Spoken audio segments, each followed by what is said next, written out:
Hello everyone, I am Julina BEGASO and welcome to English 113 or Teaching and Assessment of Grammar class. And today I will going to discuss to you the sample lesson number 3 in teaching articles using grammar worksheets for upper intermediate. But before that, let's have first a short review of what is an article. What is an article? So, what is an article? Basically, an article is either definite or indefinite. They combine to a noun to indicate the type of reference being made by the noun. The definite article is the, and the indefinite article are a or an.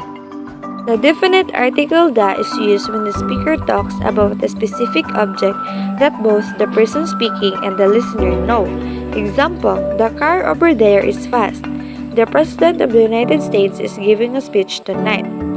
The article can be also used with the uncountable noun. So in short, definite article is used before a noun to indicate that the identity of a noun is known to the reader. The indefinite article "a" or "an" is used when we don't specify the things or people we are talking about.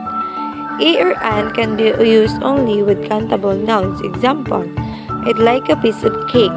I lent him a book. I drank a cup of tea. So in short, indefinite article is used before a noun that is general or its identity is not known.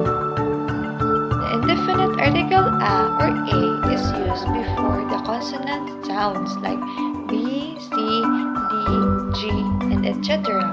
Examples are a dog, a teacher, and a pilot. And the indefinite article an is used before the vowel sounds a, e, u. Examples are an engineer, an honor, and an athlete. Note: use no article with plural count nouns or any non-count nouns used to mean all or in general. Examples: all trees are beautiful in the fall. I don't like coffee. So let's proceed to our main topic, which is the sample lesson number 3, teaching articles using grammar worksheets for upper intermediate.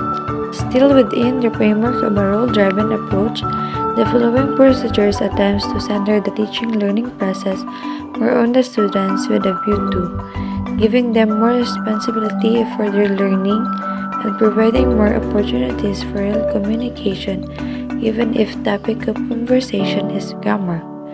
The teacher has decides to deal with the English article system by dividing the class into groups and giving each group a set of rules relating to article use. So here are some steps the teacher usually do when teaching articles using grammar worksheet. Step 1. The teacher divides the class into 3 groups or 6 or 9 groups depending on the class size, with 3 or 4 students in each group. She hands out an exercise sheet which requires students to complete the gaps in the text. Each gap represents a use of either the indefinite article a or an, the indefinite article the, or what is called the zero article. That is when no article is required before a noun, as in I like ice cream. Here is the beginning of the handout. She asks the groups to work on this exercise and gives them 5 minutes to do this. She then hands out 3 grammar summaries, A, B, and C. Each grammar summary gives different information about the article system in English. Summary A covers some rules about when to use the definite article. Summary B has rules about the indefinite article. And Summary C has rules about the zero article. Each group 1 gets Summary A, each group 2 gets Summary B, and each group 3 gets Summary C. Note that the groups do not see the grammar summary of the other 2 groups. The teacher then asks the student to study the grammar summary and to use it to help them complete the exercise again working as a group. So here is the example of the written activity worksheets that was given by the teacher to every group of students. Step 2. Once the students have had the chance to use the grammar summaries to help them do the exercise, the teacher regroups them in such a way that the new groups comprise the members of each of the original groups. One way of organizing this is to number the students in each group. The teacher asks her students to count by threes to form a group, like 1, 2, 3 first group, 1, 2, 3 second group, 1, 2, 3 third group, and etc. And after answering the worksheets, the teacher regrouped the students by asking all number 1s to form a group, all number 2s to form a group, and etc. In their new groups, the students are instructed to compare their answers to the exercise and to share any information from their grammar summaries that might help the other members in their group to complete the exercise. They are encouraged to explain their grammar information rather than simply show their classmates the grammar sheets. Step 3. The teacher then checks the exercise in open class, asking learners to justify their answers by reference to the rules on their worksheets. Discussion. This lesson is based on a belief that given the right incentive, learners can teach each other. To achieve this, it adopts the principles of the classic jigsaw activity. This creates an information gap. Only through collaboration and the exchange of information can students complete the task. Such activities are a mainstay of communicative methodology. They are a way of contriving communicative interaction. Jigsaw activity is an activity in which students have to do a task, but the information they need in order to do it is distributed amongst them in such a way that no one student has it all. Normally, the jigsaw information relates to real-life tasks such as arranging a meeting or deciding who was responsible for an accident.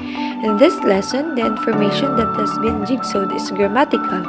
To complete the task that is the grammar exercise, learners will need to share the information, which in turn will involve speaking English.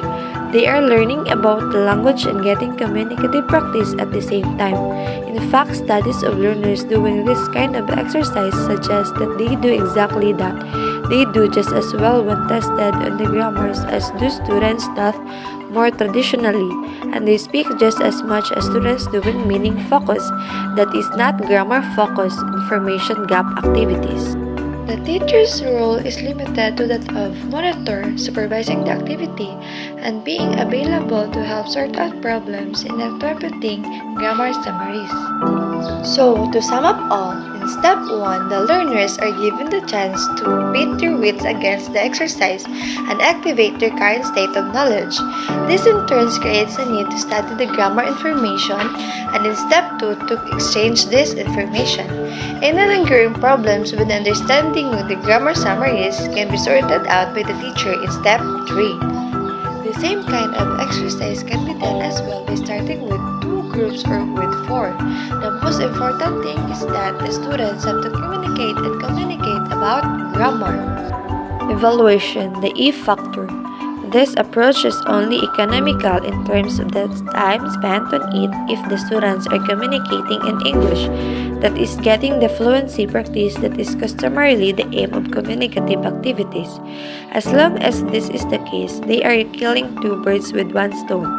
Moreover, the mental work involved in explaining a grammar point to someone else is likely to have a more enduring effect on memory than simply reading the rules and doing the exercise. Having to teach something is a great way of learning it, as most teachers know. The East factor needs also to be considered. Preparation of grammar summaries and exercises can be time-consuming for the teacher. An alternative would be to supply the class with published student grammar reference books and direct them to particular pages so that different groups are studying different rules related to the same general area. Example, the passive, conditionals, and question formation. They then have to complete a task by sharing their understanding of the rules. Most course books nowadays also have a grammar reference sections which can be used in the same way. So, this approach is economical in terms of the time spent on it because the teacher uses a good teaching strategy that will help her students to finish their activity in a short period of time. So, remember, the shorter the better. The more the instructor files instructions, the more confused the trainee or the students is likely to become. So, in making or in planning an activity, it should be short and precise in order for your students to learn very well. The A factor. For classes who like talking about grammar and who at the same time are happy to take some responsibility for their own learning, this approach is particularly appropriate.